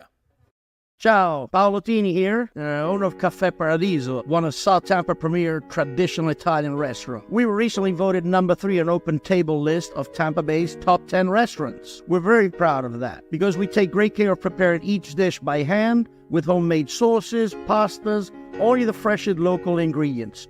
You won't see the big institutional vendor trucks pulling up to our back door. We get our seafood from local vendors. Sometimes I even drive out to Topper Springs and pick out our daily catch right off those boats. So stop by and say hello. Try our traditional lasagna, the fresh veal, some of our signature dishes like capelli al granchio, that is angel hair with lump crab meat, our branzino, that is a sea bass. We're located at 4205 South McDill, and you can make a reservation on Open Table and read all the great reviews.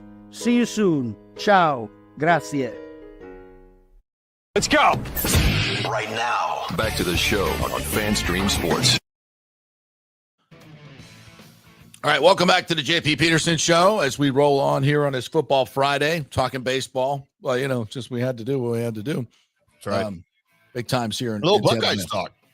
Little Buckeyes talk. So speaking of that, we do have the Big Ten SEC college football playoff coming up. We thank you for correctly describing what it is. Yes, the ESPN. I forgot to call it the ESPN Invitational, though. That's where you aired. All right, let's bring in our man, Jeff Thitoff, because Thith happens. We call him Tito. Talk some fantasy football, betting, all things, you know, degenerate gambling stuff. What's up, brother? How are you? Good, man. How you guys doing? Plugging away. No, we're having a phenomenal show is what we're having. We're not plugging away. This is the greatest thing on YouTube. Are you freaking kidding me? What a grind That's for what I you, meant. Jim. What a grind. That's what I meant. Whatever. I don't want to oversell it. So, you know, in this league that I'm in, and I just love talking about this, we have this wonderful rule where you have to sit your starters 3 weeks. Right. So I had to sit Saquon Barkley last night. That sucks. That's fun. It's fun watching him, you know, throw up 37 points that's going in my bench.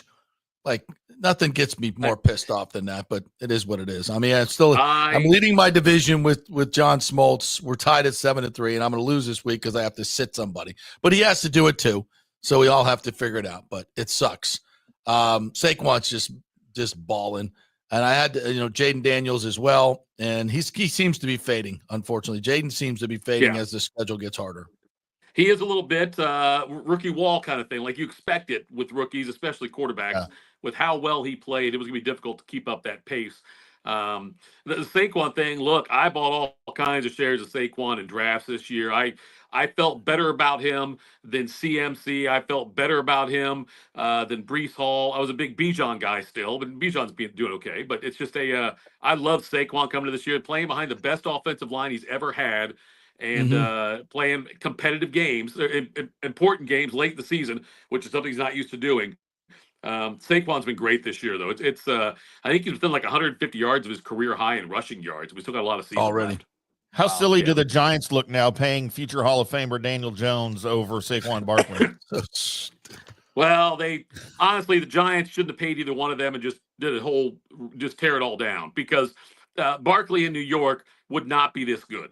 That Giants offensive line is a mess, and if they unless they brought in a great quarterback and 3 great offensive linemen, Barkley would be getting beat up right now.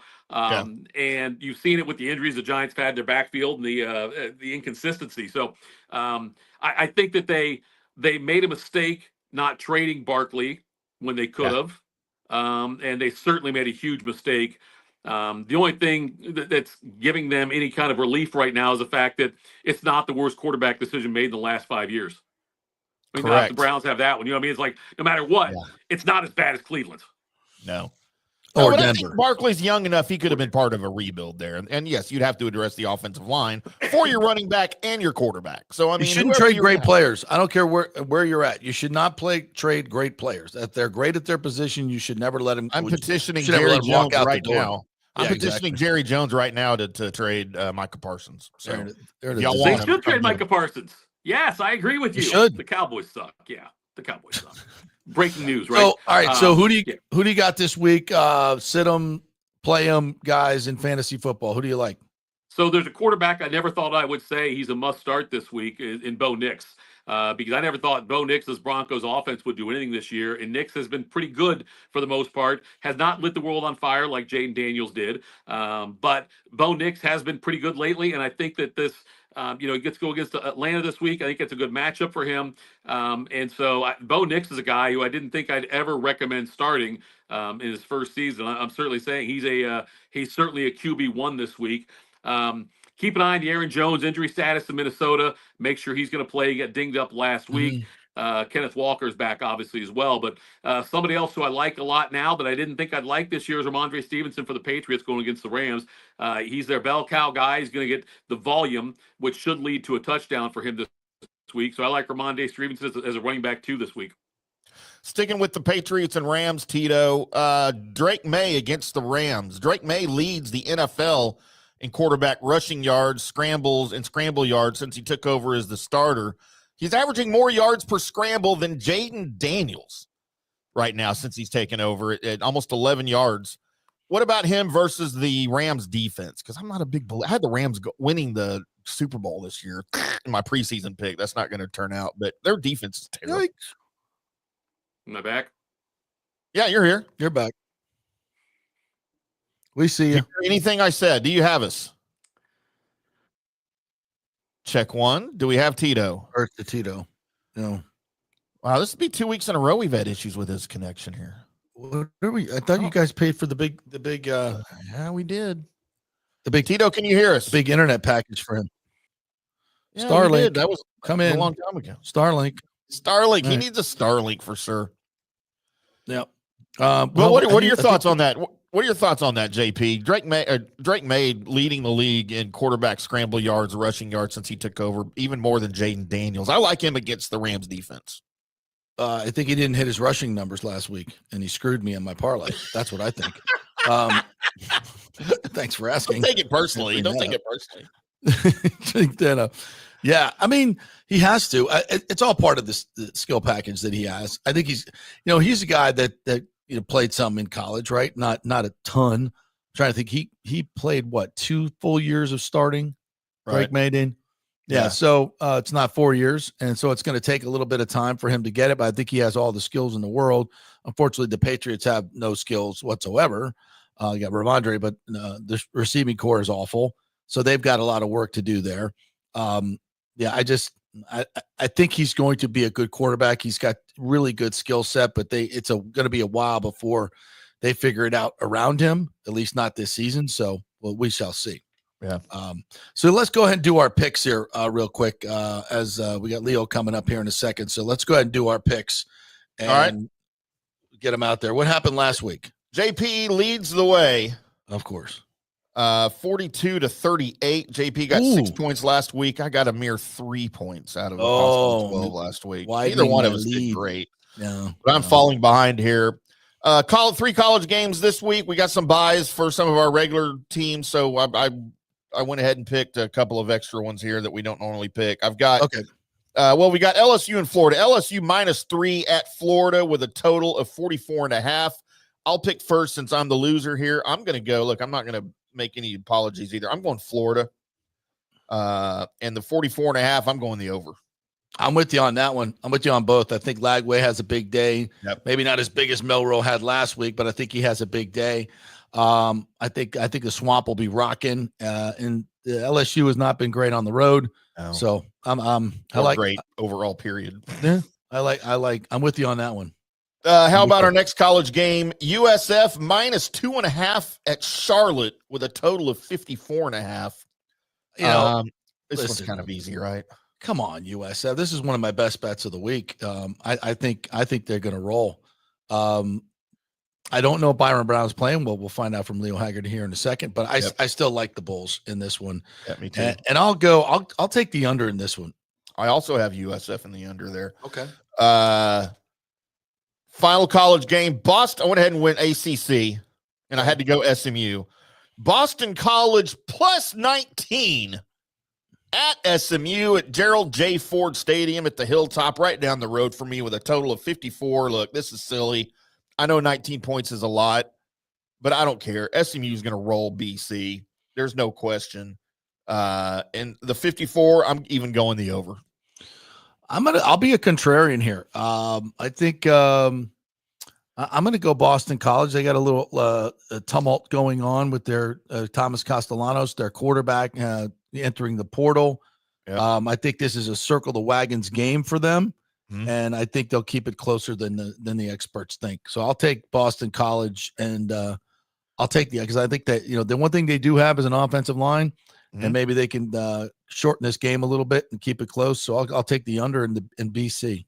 All right, moving on to the NFL. As I didn't turn on our music that we normally have here. I know I was missing that. Yep. Multitasking here, JP. I know. And I haven't had my Fireball or my Jaeger this morning, so I noticed you didn't have that edge you normally have on Friday. Yeah, Dylan's shorthanded. Your performance enhancing drugs have not been activated. They have not. I got to get those after the show. Let's go with NFL. First, we will, of course, the Bucs are off, so we will not be picking the Bucs. We also had a crossover with the Cowboys playing on Monday night, so we'll go Falcons +1 at the Broncos with a total of 44. I am taking the Broncos, baby. And I don't even like Bo Nix, but I'm going Broncos because of my buddy Sean Payton. And I will go under the 44. Yeah, the Falcons got to play outdoors, and they got to play at altitude. I don't think you like either one of those. Nope. So, and they lost to the freaking Saints last week. What are we doing? What are we doing? I think Sean Payton is. I always felt like he was going to figure it out with Bo Nix a little bit. And I think they are. Yeah. So I'm going with the Broncos. And what's the total?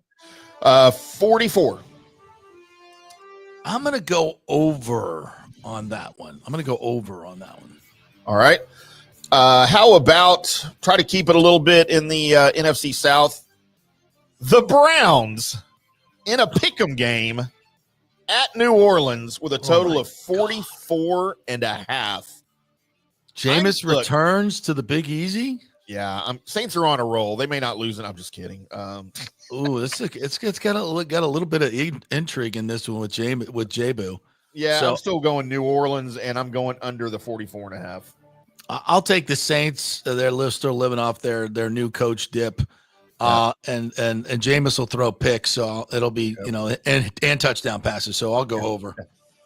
All right, and then our final NFL game, JP. Before we get to Leo, it is the Houston Texans -8 at the Dallas Cowboys with a total. The battle for Texas. 42. What's funny is Houston sees this as a huge rival. Cowboys fans don't give a crap about the Texans. I know. They never have. It's ain't the Rangers and Astros, okay? That's a rivalry. This is not a rivalry. And I'm going, of course, Texans. And the 8 points, that's not enough. And then the over 42, I'm going over 42. I'm with you. Texans and the over on that one. Are the Longhorns the best football team in Texas? Aggies. Joe. Okay. All right. Oh, maybe SMU. When do they play? SMU. Forget about SMU. How about SMU? When does Texas and Texas A&M play in the SEC? After Thanksgiving, the day after Thanksgiving. Oh, that's gonna be fun.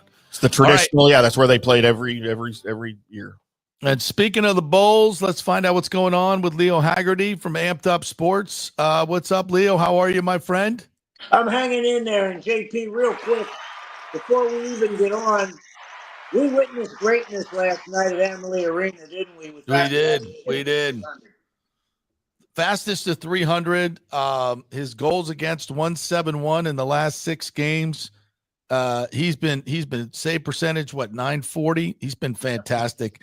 The big cat is back, and he can carry this team up till they kind of figure it out. The top 2 lines are great. The bottom 2 are meh. And you got a great goalie, so figure it out at the deadline. Yeah, and you got to get point back for the power play. Kucherov misses it terribly. Yes.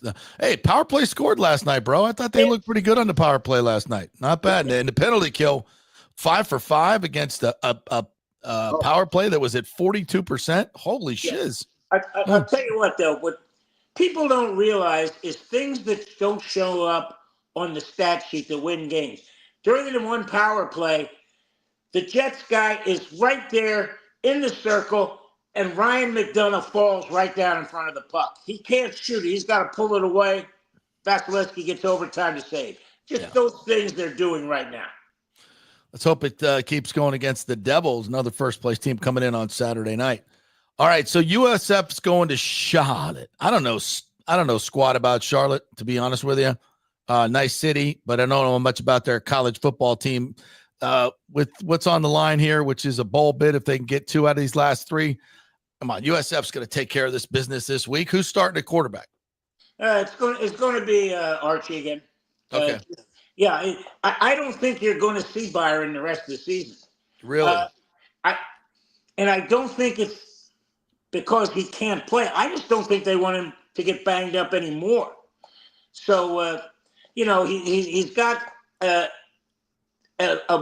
lower body injury, for lack of a better term. Okay. All right. And again, they don't want him, because he uses his feet so much, to be out there and not be comfortable. So I think you may see it. Now, again, if they go down to Rice at 5 and 6, you may see Byron Brown, because they got to get back to the playoffs. The bowl eligible. They got to get back. So they got Charlotte, Rice, and then Tulsa? No, Charlotte, Tulsa, then Rice. Rice is Saturday of Thanksgiving week. Okay. All right. They got it. So what do you think their chances are to get to bowl eligibility? I think they got a good chance to get to 7 and 5, to be honest. Okay. Because they got Tulsa at home. One thing, JP, and I wish Coach Golish would have called you or I when they were putting together the Navy game plan, because he said out there, he goes, we wanted to stop their explosive plays because we thought, Navy in these long drives would screw up. JP, Navy doesn't screw up. No, they don't. We've seen that on so many occasions. They don't get penalties. They just keep pounding and pounding and pounding. And it was a good idea, but it was obviously somebody who hadn't played the Naval Academy. Yeah. Yeah, I would agree with that. And they just got too far behind it. And this offense just doesn't feel like it's made to come from behind with Bryce Archie as a quarterback. Correct? Yeah. And another thing, too, I don't often question Coach Golish's decision, but down 14-0, I think he should have went for the field goal just to get points on the board. Yeah. He couldn't come away empty, which he did, because now after that, boom, they go in 21-0 at half, and that's like you're down 21-0 to Navy. You're like down 42-0 because they're going to play. Think about this. Navy ran one play more. They ran 69-70. Yeah. But they had the ball 38 minutes. South Florida had 22. And it was one play. That's what that running game does. All right, so let's think long term. It's a stadium dedication last week. We had BJ Daniels in studio yesterday. He's raising money for the NIL. Conference realignment is on the way. Had Michael Kelly on last week talking about that.